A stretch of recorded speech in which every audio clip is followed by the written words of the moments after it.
তো আজকে all India সুন্নতুল জামাত এই সংগঠন আপনারা লক্ষ্য করে দেখবেন চারিদিকে এই জ্ঞানের প্রচার প্রসারের কাজেই ব্যস্ত। কি গো, কথা ঠিক না ভুল?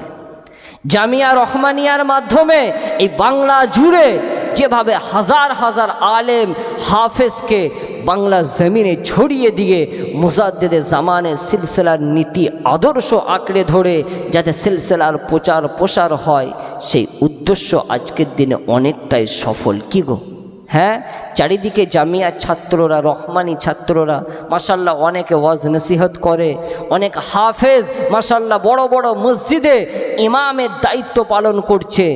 তো এই জামিয়ার ছাত্ররা যে যেখানে রয়েছে সঠিক জ্ঞান পাবার কারণে তারা সেই জায়গাটা সঠিকভাবে পরিচালনা করতে সক্ষম।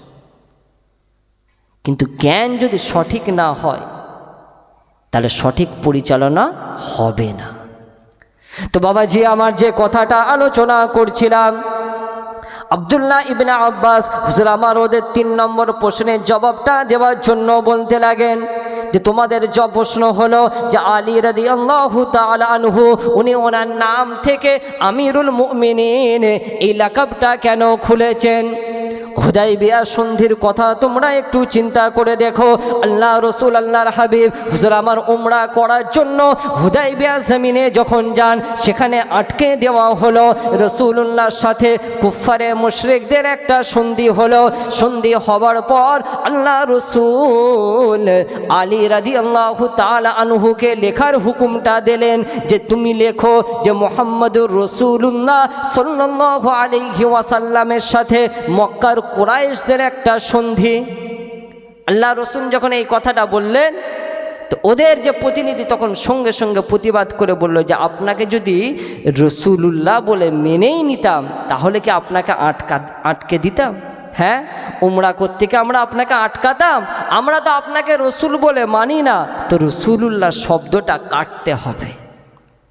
তো হুদাইবিয়া সন্ধির সময় আল্লাহ রসুল তখন হজরত আলীকে বললেন যে এই রসুলুল্লাহ শব্দটা কেটে মোহাম্মদ ইবনে আবদুল্লাহ লেখো। হজরত আলী হুজুর আমার বললেন হুজুর আমি কাটতে পারবো না।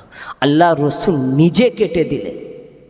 তো সেই কথাটা উল্লেখ করে আব্দুল্লাহ ইবনে আব্বাস বললেন রসুলুল্লাহ তাদের লক্ষ্য করে বলেছিলেন আল্লাহর কসম করে বলি, যতই তোমরা আমাকে অস্বীকার করো না কেন, আমি রসুল আমাকে আমার আল্লাহ সত্য দিন দিয়ে রেসালত দিয়ে দুনিয়া জমিনে পাঠিয়েছেন। তো আলী রাদিয়াল্লাহু তাআলা আনহু পরিস্থিতি হিসাবে খেলাফতের দায়িত্বের পরিস্থিতির কারণে উনি আমিরুল মুমিনিন লাকাবটা হয়তো খুলেছেন, তবে বারহাক উনি আমিরুল মুমিনিন খলিফাতুল মুসলিমিন, এতে কোনো সন্দেহ নেই। হুজুর যখন এই 3টে জবাব দিলেন, হুজুরের কথা শুনে ওই 24,000 মানুষের মধ্য থেকে 20,000 মানুষ নিজেদের ভুলটা বুঝতে পেরে তওবা করে হজরতে আলী হুজুরের দরবারে ফিরে এলো। একটু জোরে বলুন সুবহানাল্লাহ। এতগুলো মানুষ চলে গিয়েছিল, কিন্তু তাদের ব্রেনটা যখন ওয়াশ করলেন, ওরা যখন সঠিকটা বুঝতে সক্ষম হলো, নিজেদের ভুলটা বুঝতে পেরে ওরা ফিরে এসেছিল। তো অনেকে আছে নিজেদের ভুল তারা বুঝতে পারে না। আল্লাহ পাক তৌফিক দান করুন। সকলে বলুন না আল্লাহুম্মা আমিন। একটু মহব্বতের সাথে দরুদ শরীফ আল্লাহুম্মা।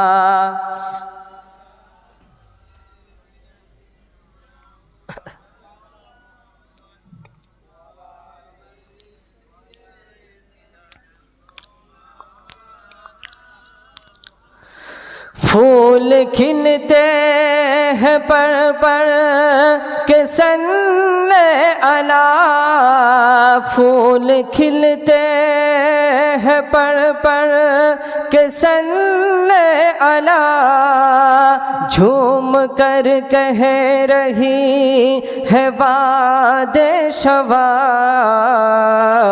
ऐसी खुशबू चमन के गुलों में कहा, जैसी खुशबू नबी के पसीने में है।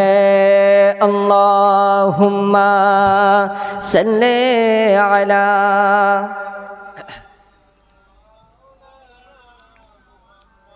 वला आले।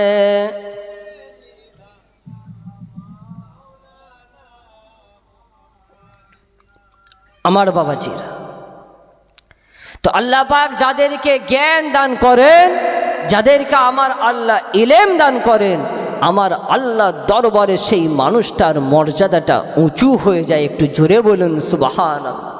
দুনিয়ার মানুষ যতই তাদের বিরোধিতা করার চেষ্টা করুক না কেন, যার উপর আল্লাহর মদদ থাকবে তার কোনো ক্ষতি কেউ করতে পারবে না। আল্লাহ পাক বলেন, ইয়ানসুরকুমুল্লাহু ফালা গালিবা লাকুম ওয়া ইন ইয়াখযুলকুম ফামান যাল্লাযী ইয়ানসুরকুম মিন বা'দি ওয়া আলাল্লাহি ফালইয়াতাওয়াক্কালিল মুমিনুন। আমি আল্লাহ, আমি যদি তোমাদের সাহায্য করি তাহলে তোমাদের ওপর কেউ আধিপত্য, তোমাদের ওপর কেউ গালেব হতে পারবে না। আর আমি যদি তোমাদের সাহায্য না করি তাহলে কে আছে যে তোমাদের সাহায্য করবে? কি গো, কে আছে? হ্যাঁ, আজকে এই উম্মতের কঠিন পরিস্থিতিতে আল্লাহ পাক বললেন যে ওয়া আলাল্লাহি ফালইয়াতাওয়াক্কালিল মুমিনুন, যে মুমিনদের উচিত সর্ব অবস্থায় আমি আল্লাহ আমার উপর তাওয়াক্কুল করা। একটু জোরে বলুন সুবহানাল্লাহ। আজকে আমরা দুনিয়ার জমিনে অহংকারের বশবর্তী হয়ে মানুষকে মানুষ বলে মনে করি না। আমাদের লক্ষ্য করে দেখবেন, অনেকে আছে নিজেদের ধন সম্পদের ওপর ভরসা, কারো আছে বংশের ওপর ভরসা, কারো নিজের টাকা পয়সার ওপর ভরসা, কারো পিছনে হাজার হাজার মানুষ তার ভক্ত রয়েছে। এই লোকের ভক্তের ভরসা, কিন্তু যে মানুষটা আল্লাহর ওপর ভরসা করে, আল্লাহর ওপর তাওয়াক্কুল করে, সেই মানুষটার উদ্দেশ্য করে আমার আল্লাহ বলেন, বান্দা তুই আমি আল্লাহ আমার ওপর তাওয়াক্কুল করবি, ওমাই ইয়াতাওয়াক্কাল আলাল্লাহি ফাহুয়া হাসবু। বান্দা যদি আমার ওপর ভরসা করিস, আমার ওপর তাওয়াক্কুল করিস, তোদের জন্য আমি আল্লাহ যথেষ্ট হয়ে যাব। একটু জোরে বলুন সুবহানাল্লাহ। তো তাওয়াক্কুল কার ওপর করতে হবে? আল্লাহর ওপর। এই দুনিয়াবি শক্তি, অনেকে দেখবেন নিজের দেহের ক্ষমতা রয়েছে তার ওপর তাওয়াক্কুল করে, ভরসা করে, গায়ে বিশাল জোর, কিন্তু আল্লাহ যদি একটা কঠিন রোগ ব্যাধি দান করে, আল্লাহর হুকুম, ওই জোর আর থাকবে? হ্যাঁ, অনেকে আছে দেখবেন নিজের রূপ সৌন্দর্য, আল্লাহ সুন্দর চেহারা দিয়েছে, অনেকে দেখবেন গলা সুন্দর, কণ্ঠস্বর আল্লাহ ভালো দিয়েছে, এই সৌন্দর্যের ওপর অহংকার করে, আছে না নেই? হ্যাঁ, দেখতে কালো মানুষ, তাদের উদ্দেশ্য করে এরা ব্যঙ্গ করে খারাপ খারাপ কথা বলে। এই জিনিসগুলো হচ্ছে কি জানেন? জাহেলিয়াত। এই জিনিসগুলো কি? এইগুলো জাহেলি যুগের রীতিনীতি। বর্তমান সময়ে দেখবেন, লক্ষ্য করে ইউটিউবে কিছু কিছু বক্তা আছে, তারা দেখবেন হাক্কানি আলেম ওলামাদের শরীরের রং নিয়ে তারা কথা বলে, ব্যঙ্গ করে। ওরা আলেম না জালেম আল্লাহ পাকই জানে। ওরা কি জানে না যে মানুষকে তো আমার আল্লাহ সৃষ্টি করেছে, এই রূপ সৌন্দর্যতে আল্লাহর দান, এতে কি মানুষের কোনো হাত আছে? কি গো, হ্যাঁ? আপনারা ফুটবল খেলা দেখেছেন? হ্যাঁ, আমার যুবক ভাইয়েরা অনেকে ফুটবল খেলা দেখে, বিশেষ করে বিশ্বকাপ, ইউরো কাপ, কোপা আমেরিকা। দেখবেন যে দুটো দলের 11 জন করে প্লেয়ার একটা জায়গায় জড়ো হয় খেলা শুরুর আগে। দেখেন, 11 জন 22 জন প্লেয়ার, তাদের সাথে রেফারি, লাইন্সম্যান সবাই থাকে। ঠিক মাঠের ওই সেন্টারের কাছে লম্বা হয়ে দাঁড়িয়ে যায়, আর দুটো ক্যাপ্টেনের হাতে দেখবেন একটা প্লাগার্ড ঝুলিয়ে দেওয়া হয়। এই প্লাগার্ডে কি লেখা থাকে জানেন? সে নো টু র্যাসিজম, যে বর্ণ বিদ্বেষকে না বলুন। খেলার মাঠে যদি একটা কালো প্লেয়ারকে যদি কেউ ব্যঙ্গ করে, তাকে যদি কালো বলে, সঙ্গে সঙ্গে লাল কার্ড, আউট করে দেবে।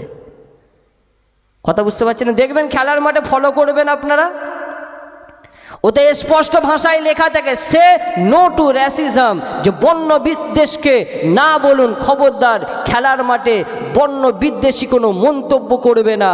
আর আজকে বলতে কষ্ট হয় যে নবী আনা স্টেজে আজকে ওয়াজের মাহফিলে বসে একদল আলেম ওলামা মানুষের রূপ নিয়ে, রং নিয়ে, গলার কণ্ঠস্বর নিয়ে ব্যঙ্গ করে।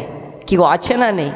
হ্যাঁ, আল্লাহ পাক তাদেরকে সঠিকটা বোঝার তৌফিক দান করুন। সকলে বলুন না আল্লাহুম্মা আমিন। আল্লাহ রসুল আল্লাহর হাবিব হুজুরের সাহাবী বেলালে হাবশি হুজুরের জীবনের কথা তো কম বেশি আপনারা জানেন। বেলালে হাবশি হুজুরের চেহারাটা কালো ছিল, শুধু ওনার চেহারা কালো নয়, ওনার মাও কালো ছিল। ওনার মায়ের নাম হামামা। কুফারে মুশরিকরা বেলালকে লক্ষ্য করে মাঝে মাঝে বলতো কালো দাসীর বেটা। এইভাবে মা তুলে গালাগালি করে বেলালে হাবশি হুজুরকে অপমান করার চেষ্টা করত।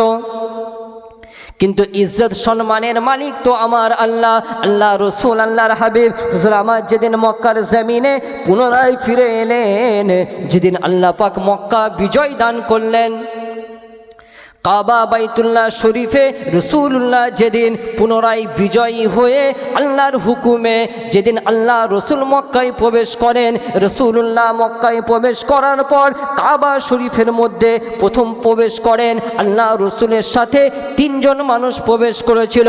একজন হলো যার দায়িত্বে কাবা ঘরের চাবিটা ছিল উসমান ইবনে তালহা, আবার দ্বিতীয় নম্বর হলো আল্লাহ রসুলের পালিত পুত্র জায়েদ ইবনে হারেসা আর বেটা উসামা ইবনে জায়েদ।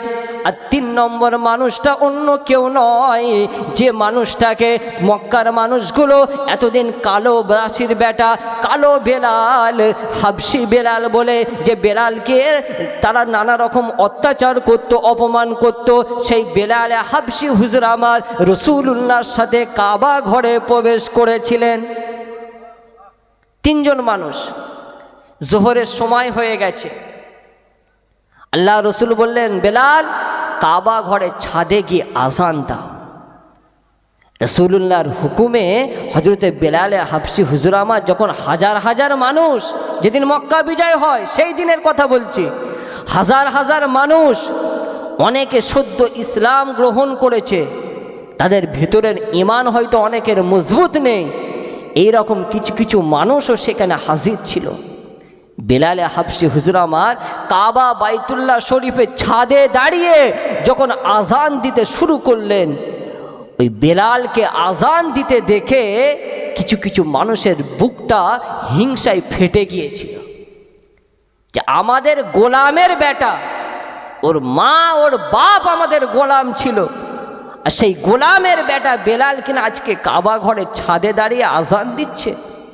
এই দৃশ্যটা দেখে নেয় কিতাবের মধ্যে এসেছে আবু জেহেলের একটা বেটি নাম হলো জুয়াইরিয়া, সেও ঈমান এনেছিল। হযরত বেলালে হাবশি যখন আজানের মধ্যে বলছেন আশহাদু আন্না মুহাম্মাদুর রাসূলুল্লাহ, যখন আজানের মধ্যে যখন বলছেন তখন জুয়াইরিয়া বলছে আল্লাহর কসম যে নবী মুহাম্মদের সম্মান আমার আল্লাহ উঁচু করে দিয়েছেন, তবে যারা আমার পূর্বপুরুষদেরকে হত্যা করেছে তাদের সাথে কিন্তু আমরা মুআমিলাত রাখবো না, তাদের সাথে কিন্তু আমরা চলাফেরা করতে পারবো না। আর একজন ছিল দাঁড়িয়ে হাকেম ইবনে হারিস। হজরতে বেলাল যখন আজান দিচ্ছে ওর বুকের ভেতরটা জ্বলছে, কষ্ট সহ্য করতে পারছে না। আল্লাহ রসুল যেদিন মক্কা বিজয় করলেন তার একদিন আগে ওর বাপ মারা যায়, একদিন আগে ওর বাপ মরে গিয়েছিল। ও তখন বলছে আল্লাহ আমার বাপের সম্মান বাঁচিয়ে দিয়েছে যে বেলালের মতন একটা কৃতদাসীর বেটা কাবা ঘরের ছাদে আজান দিচ্ছে। এই দৃশ্য দেখার থেকে আমার বাপ মরে গিয়ে বাপের সম্মান বেঁচে গেছে। নাউজুবিল্লাহ বলবেন, মানে বুঝতে পারছেন হিংসা কোন জায়গায়? ইসলামে এইসবের জায়গা নেই। ইসলামে এই বর্ণ বিদ্বেষ, বংশের গৌরব, এই সমস্ত জিনিস ইসলামে ঠাঁই হবে না। আল্লাহ রসুল আল্লাহর হাবিব হুজুর আমার সমস্ত মুমিন মুসলমানদেরকে ইমানদারদের উদ্দেশ্য করে এই সমস্ত জাহেলি কর্মকাণ্ড থেকে দূরে থাকার হুকুম দিয়েছে যে তোমরা একে অপরকে এইভাবে ছোট করবে না। বংশ তুলে কথা বলে, জাত তুলে কথা বলে, গায়ের রং তুলে কথা বলে মনে মানুষের দুঃখ দেবে না। দুনিয়ার জমিনে আজ আছো কাল নেই, কাল কিয়ামতের দিনে আল্লাহর সামনে কি মুখ দেখাবে? হ্যাঁ, আল্লাহর ভয় একটু করো। খবরদার, আল্লাহ পাক আমাদেরকে সঠিকটা বোঝার তৌফিক দান করুন। সকলে বলুন আল্লাহুম্মা আমিন।